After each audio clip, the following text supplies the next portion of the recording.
Yes. All right, y'all ready? Yeah. All right, top to bottom, top to bottom. Now we're done. Now we're done. We just made the number 1.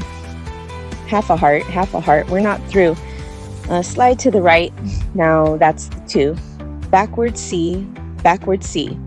We just made the number 3.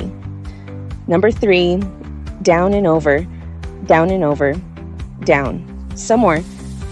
Down some more. We just made the number 4. Number 4. Straight line down, around and around. Hats on top, hats on top. Now 5's a cloud. 5 a cloud. I want you to do backward C, backward C. You just made the number 3. Good job. Top to bottom. Now you're done. You just made the number 1. Good job. Half a heart. But you're not through. Slide to the right. Now that's a 2. Down and over. Down some more, down some more. You just made the number 4. Good job. Straight line down. Then around. Hats on top now. 5 a cloud. Good job. Now, wasn't that fun? You just learned how to write your numbers 1 through 5.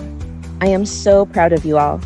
Now, remember to keep practicing writing your numbers the way I just showed you, and before you know it, you'll have an A.